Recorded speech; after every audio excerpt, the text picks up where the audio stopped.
purchase your tracks today.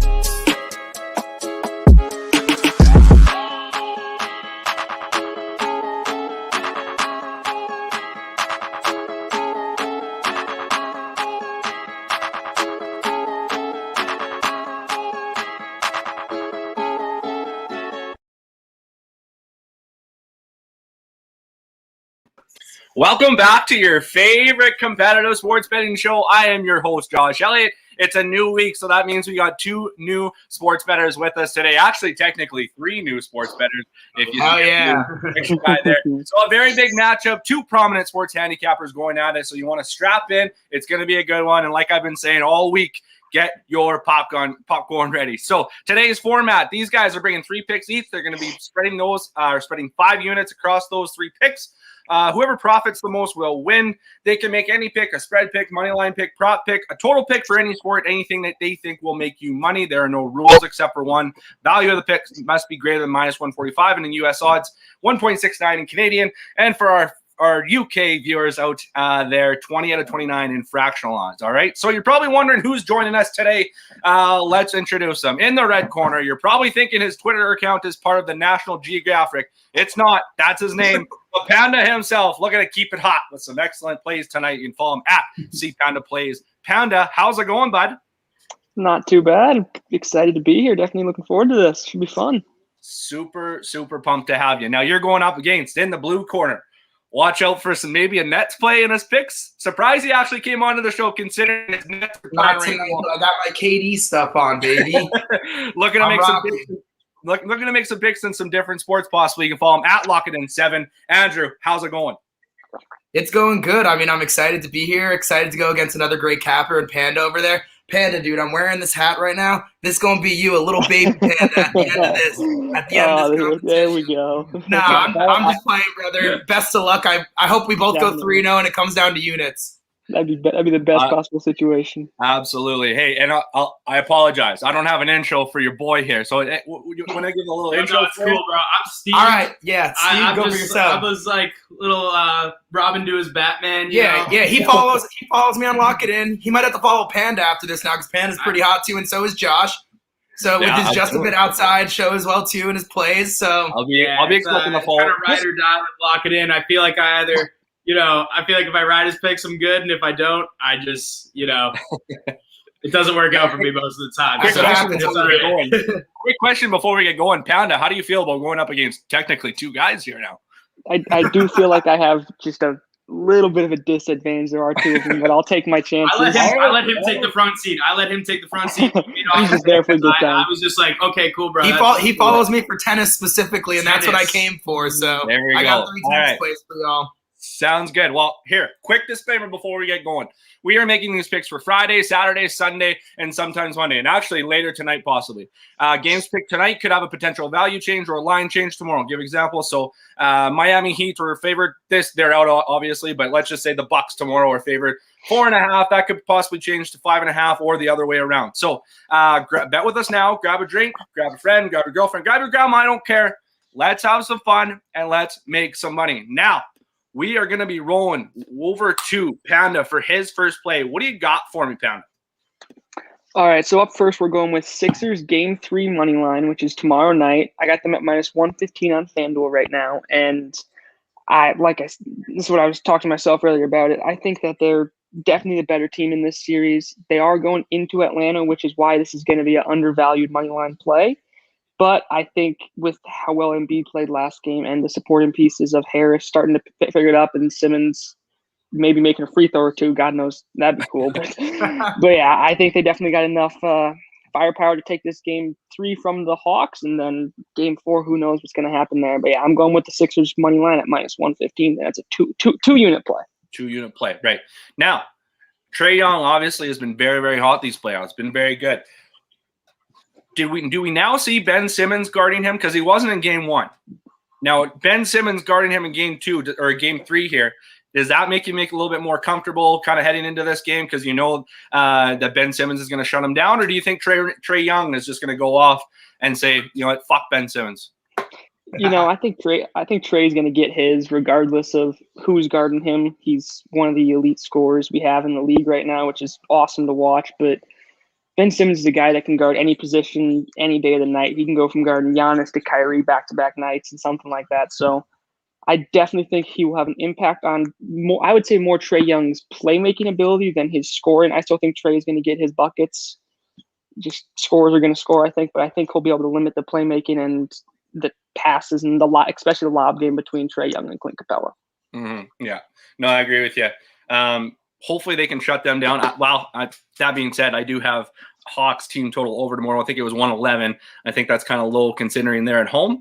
But yeah, you know what? I do like the Sixers here. I think they can dominate. They should be able to dominate in my personal opinion. Hawks are great, but I don't know if they have the supporting cast like the 76ers do. So I like that play. And it's minus 115. There's some value there, so it's not like you're paying a bunch of juice for it. So yeah, money line minus 115. You said 2 units, correct? Yes, sir.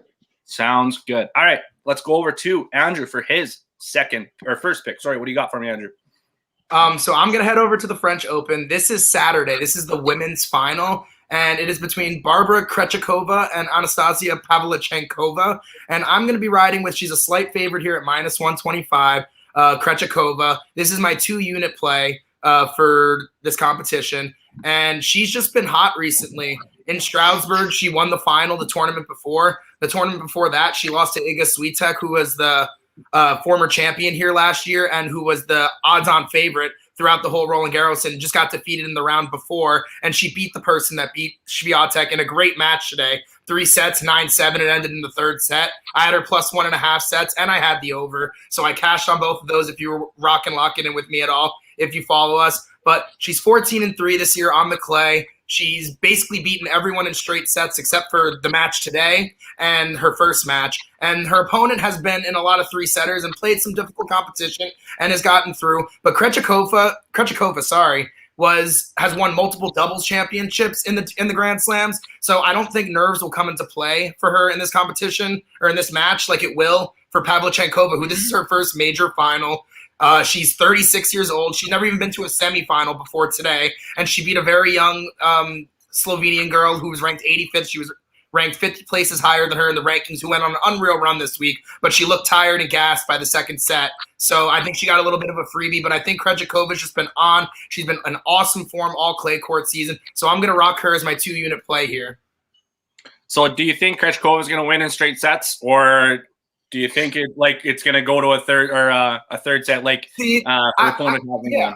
That's what I said. I was like, hey, I've been watching a lot of Pavlyuchenkova because I've been just riding her all the tournament, just betting on her and watching her games. She's been in some tough games with some great players. I mean, I can see it going 3 sets tomorrow, and I can see at least one tiebreaker in there. That's what I was going to say. It's going to be a tough I think 9-7 tiebreak, something like that, something crazy. So I agree with Steve. Honestly, I do think that if Krejcikova maybe wins in 2 tight sets, or even Pavlyuchenkova, it could go either way. I think it's going to be a tight match either way, but I think 3 sets is the likely outcome. Maybe someone starts off nervous and the other one works their way into the match in the second set and they go to 3. Because like Steve said, Pavlyuchenkova has played a lot of 3-setters so far, but they've both been on the court a lot, so that you could see some tired legs come into it. But I've got faith in Krejcikova. She's been one of the most informed players on tour throughout the clay court season the past month and a half. So I'm going to ride the hot hand here and take her to lift her first singles major title. Yeah, so either way, strap in. It's going to be a great, great match, right? Is what you're saying? Absolutely, yeah. It's Saturday at probably 9, 10 a.m. because it is out in France, so they got to give it midday. But it's an early match. You get to wake up, eat some breakfast, maybe have a little mimosa or something, and watch the French Open final and have a good day for it. So should be a great match. If it's going to be anything like Krejcikova's match from today, it was probably the best match of the tournament today, honestly. And I've watched a lot of tennis the past 2 weeks, and I would say it was probably one of the best matches I've seen. Yeah, that sounds like a great Saturday morning. And you had me at mimosas there for a second. Let's go over to Panda for his second play. What do you got for me, Panda? All right, I am going with Israel Adesanya to win by KO or TKO, plus 175 for 1 unit, and this is obviously Saturday in UFC 263 out in Las Vegas.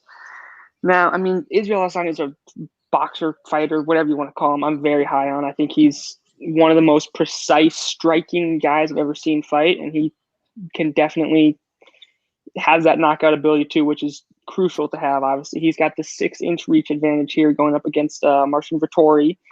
I think Vettori is a bit more of a heavy hitter. I think he'll hit a little bit harder, but like I said, Adesanya, he works fast. He gets a lot of what's the word I'm looking for here? A lot of just really sharp striking techniques and hitting his punches where he wants to when he has the opening. So I'm going to say, yes, that's the word I was looking for.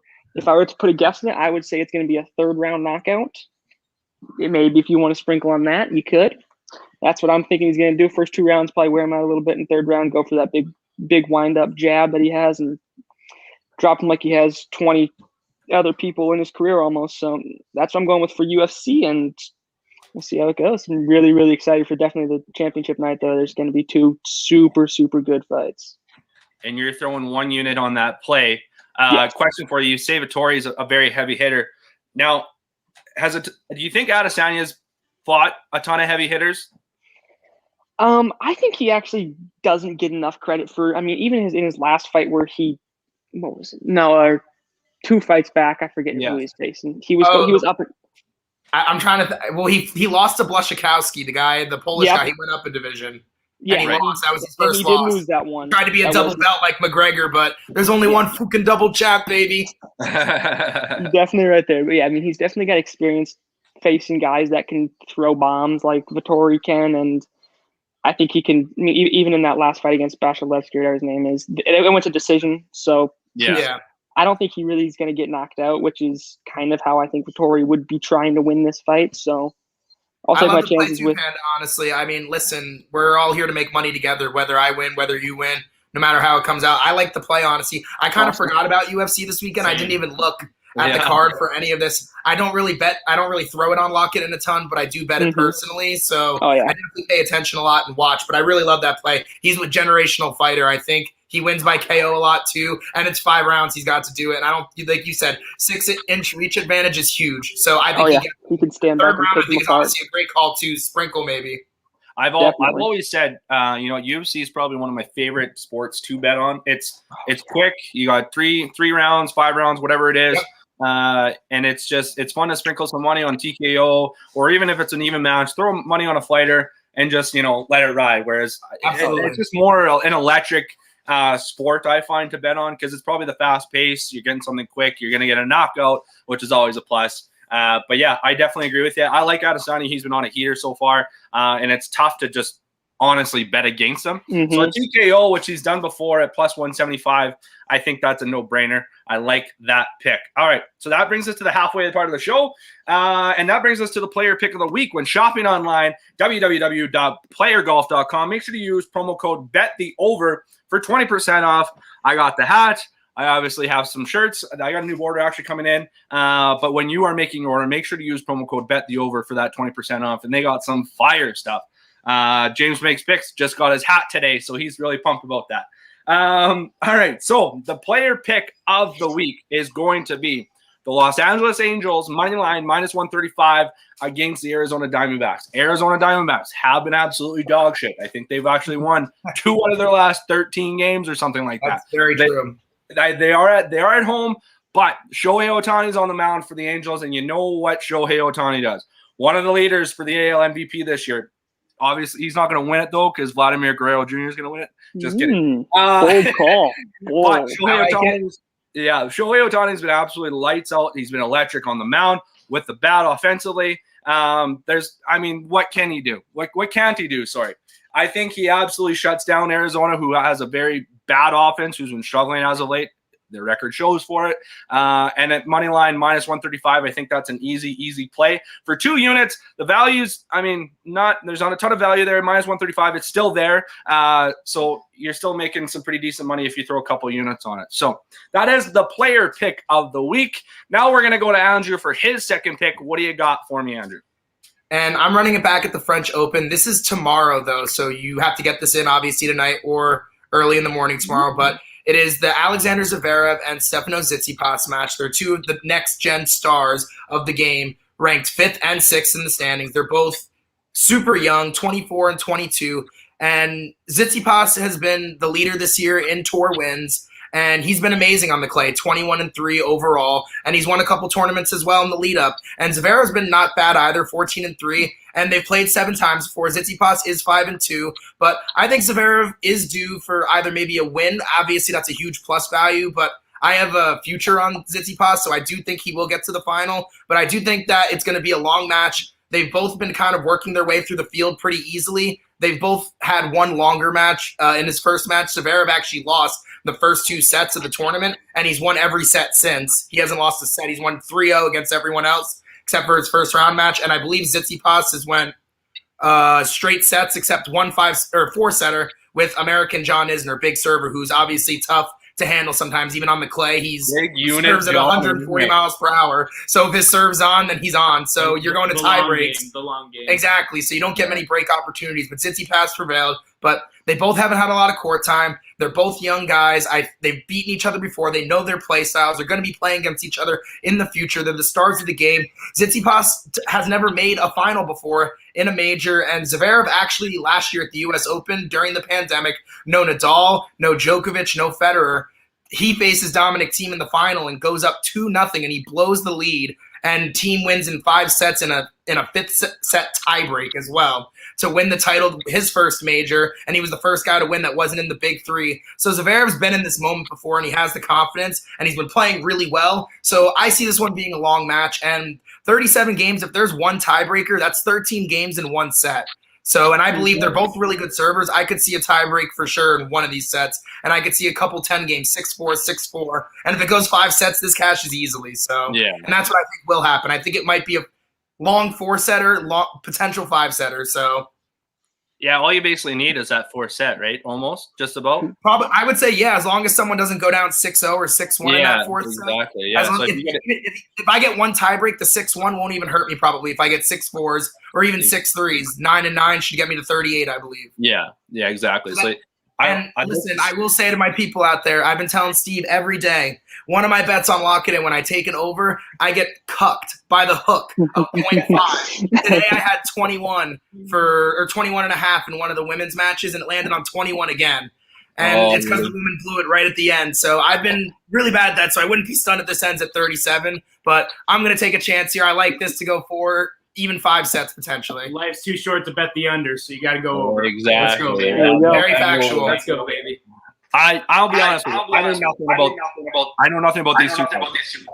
But that being said, over 37.5, like I said, all they got to do. Not all they got to do, but I mean, if you get a tight match for the first 2 sets, and then third set, obviously you can do whatever. But if you can get to that 4th set, I mean, the 37.5, I think. Yeah, is pretty easy. These guys are both really good servers too. So if they're holding serve and they're having good days, it could be 2 tie breaks in the first set. It could be a 26. Yeah, and hopefully it splits 1-1 and it's cash. It's over. Yeah. So you never know, or even get a tie break in a 6-4. It's 23, and if it's 1-1, then very good. Usually looking at the 4th set there. And in saying that, in like the over 37.5 games, if you have like a line for like Zverev plus 1.5, I could see that plus 1.5 sets too is easily. a potential play I might post tomorrow as well. Set. If it's a 5-setter, taking plus 1.5 sets. I do have that future on Tsitsipas, so that's kind of why I'm also thinking Zverev potentially on the plus 1.5, just in case it does go 5. I can still be alive if Tsitsipas wins, and I also cash in the match. So there you go. Yeah, absolutely. All right, that brings us to the last round here. Panda, what do you got for your last play? I am going with the Mets and Padres tomorrow, so Friday, under 5.5, and that is a full game spread. Full game spread, not a first 5. How crazy as it sounds. Tomorrow we got Jacob deGrom, the greatest pitcher on the face of the earth right now, hands down. You sound like a big Mets fan. Oh no, I'm a Yankees fan, but Oh, thank God. I recognize greatness when I see it, and he is Fair. as good as it gets. And then, but we also got Blake Snell going for the Padres, which he's been shaky, but I think he's good enough to. I don't see DeGrom giving up more than 2 runs.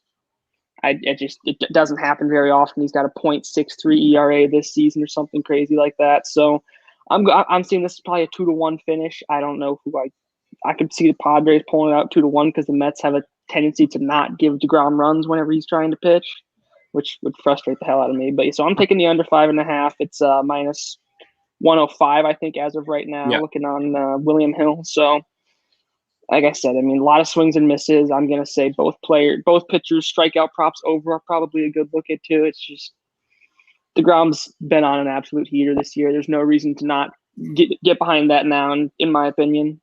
Especially, I'll say, versus a Mets offense who's gotten off to a very, very slow start. Francisco Lindor being part of that. He has brought it around a little bit now. Like you're starting to see kind of old school Francisco Lindor. But that being said, he's facing, like you said, the best pitcher on the planet. And I mean, you did touch on it. I mean, Blake Snell has been kind of shaky this year. He hasn't been Blake Snell. He hasn't been Tampa Bay Rays Blake Snell. Well, I mean, this line, man, like you said before, a bloop and a blast, and you're looking at 4, 2-3 runs, and you're already putting with that line. What? And then if the bullpen comes in, you never know, too. That is one of the scarier parts. Are you just focusing more on DeGrom completely shutting down the Mets, or do you think Blake Snell can kind of pull his own weight in this matchup to get that under 5.5? I mean, it's Blake Snell's going to have to pull his weight here if we're going to have any chance to cover it. He has no choice. He's going to have to, which I think he'll be capable of too. I mean, he's going up against that Mets offense. Like you said, there's not a lot there that's been really – I mean, Alonso's been good as of late. Lindor's been starting to turn in the right direction. But outside of those two, there's not a lot of bright spots there for that team right now. And like I said, DeGrom holds the Padres to 1 or 2, maybe a home run from Tatis if he gets lucky and gets a bat around on the ball. I mean, that's about what it takes against DeGrom. He's wearing a Tatis jersey, actually, as we sit here. Yeah. That's pretty good. Had to throw it on. Yeah, why not? Yeah, no, I agree with you to a certain extent. That 5.5 line, though, that could be a little scary. But, I mean, anything can happen when DeGrom's on the mound. And Blake Snell, you never know. He could get back to old school Blake Snell. It's definitely possible. We could see a very, very good pitching matchup tomorrow, which could be a fun game. I mean, tune in, put a couple units on it, and we'll see what happens. All right, Andy, let's go to your last pick. What are you running with? DeGrom's pitching, so San Diego's not going to the Mets aren't even going to support any runs for him. So that's also part of the logic. Whenever he's on the mound, they can't get any runs. That is very true. Panda. I always bet on them, and then they just don't even score any runs. So what the hell is the point, honestly? And San Diego's offense has been pretty lackluster as well. Like hasn't been all that great. Total under, baby. Right. So yeah, I like the logic. Yeah, for sure. Andrew, what do you got for your last play? All right, this third pick has a little bit of value in my eyes. I mean, I have to go back to the French Open. This is tomorrow as well. This is the main event. Honestly, this is what the final should be. And because of seeding, how it worked out, because one of the younger guys has moved up to number 2 in the world ahead of Nadal, they fell on the same side of the bracket. So Novak Djokovic, number 1 in the world, will take on Rafael Nadal, number 3 in the world, for the, if I can count that correctly, Steve, 58th time they are meeting on tour. And the head-to-head, Josh, I'll give you a guess what the head-to-head is. 26 to 26? 29-28 Djokovic. Oh, yeah, 29-28 Djokovic. And they have played 26 times on the clay. Half of them have been on the clay. However, Nadal does hold the advantage 19-7. Because as you know, if you guys know anything about tennis, you know that Rafael Nadal is the king of clay. I mean, this guy is going for his 13th, I believe, maybe 14th French Open, which is a record. No one's ever won that many Grand Slams of that. He's also going to overtake Roger Federer for the most all-time on the men's side if he does win this one. So you know he's going to be pressing. But both of these guys have been playing unreal all tournament. I mean, Djokovic had 1 5-setter. He went crazy with one of the younger guys, Lorenzo Musetti. He's an 18-year-old kid, up-and-comer, who beat him in the first 2 sets in a tiebreak, and then Djokovic turned beast mode on and beat him 6-0, 6-1, and then 4-0, and he retired. And so, I mean, yeah, he started bullying him. Then the other ones, straight sets, and he went 4 sets in the last round, which also, Nadal also went 4 sets against Diego Schwartzman, who was not in good form before the tournament. So I just think Djokovic didn't even get broken once on his serve in the last match, and he still lost a set in a tiebreak. But he's been in really good form. Nadal's been in really good form. Nadal had won 35 straight sets in a row going back to the 2019 Roland Garros final, and he lost his first one the other day. So maybe that knocks his confidence down. He hasn't been as great serving as he has in the past either. He's been recording a lot more double faults at a higher clip than he has ever before. In his match 2 days ago, he recorded the highest double faults in his career at 9 in a match. He never had more than 7. So his serving's been a little off, and if he gets some free points to Novak, I mean, Novak's a great returner. He's probably one of the best returners in all of tennis history. So this is gonna be a showdown. Plus 1.5 sets. I could see it going 5. It might go 4. We might lose, but I can't not take the plus money on Djokovic on the sets. I honestly think he could win at plus like 200. I think it is, and I might take a small sprinkle on my line. Personally, I'll post it probably later on Lock It In for anyone that doesn't follow me, but I think he's got a good shot to win, honestly, so I'm going to take on the sets at plus value, and that's my last play for 1.5U. I love that play, especially those two. Like you said, the matchup's playing 829. You're going to get a great match. You're going to get a close one. I will be strapping in to watch this match and put in some money. Absolutely. That'll be the second one, I believe. So. What time is this one at? Is this tomorrow? This is tomorrow. These both semifinals are tomorrow. I can look right now on my phone quickly. Yeah, I think it's like a 6 a.m. play. I would say the first one is Tsitsipas and Zverev around 9, and then whenever they finish, they'll come on court probably around 12. 3 hours for 4 sets, I would say, unless it's like a long physical match. So I mean, if they're playing 5 sets, it could not be till 1 or 2, but strap in for sure. If you're not too busy on your Friday afternoon, I mean, it's going to be a great match. And honestly, I mean, I just couldn't not take this. They just played literally in Rome, which was the tournament before. They came to the French Open. They were the final there, and they went 3 sets. And you can only play best 2 out of 3 in like the normal tournaments. Grand Slams, they play best 3 out of 5. So that's why I've got to take him plus 1.5 sets here. I think he showed that he can hang in Rome, and they've both been in great form. So at value of plus 110, I've got to ride Djokovic, number 1 in the world. I agree with you. I like that. I like that play. All right, fellas, that is the end of our show.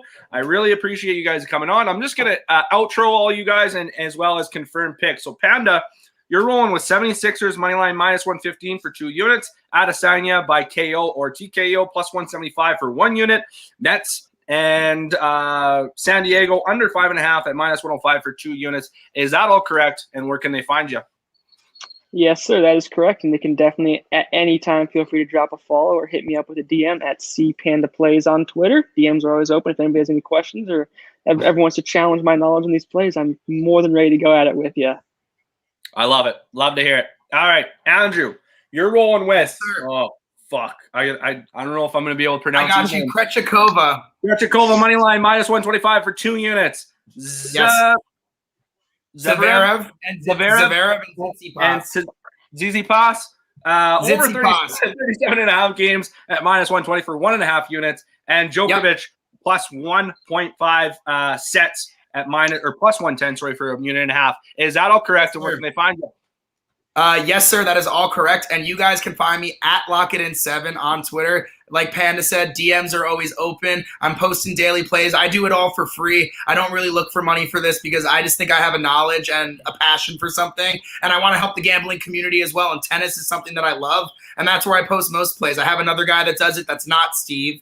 And he does our NHL for us. But he's better than I am. Yeah, I was going to say he's better than he is. But he's pretty good at NHL. If you saw him last night, he's been ripping the Islanders all series. He is a big Islanders fan, so he's probably betting with his emotions. But he was cashing everything. So find me at LockItIn7 again. DMs are always open. Troll me, comment, like, retweet, whatever you want. I'm always open to talk tennis, any sport. I know everything. So careful about those trolls. You'll get Panda coming. Yeah, I know. See, Panda's got my back. I'll hit him up. I'll hit him up in the chat.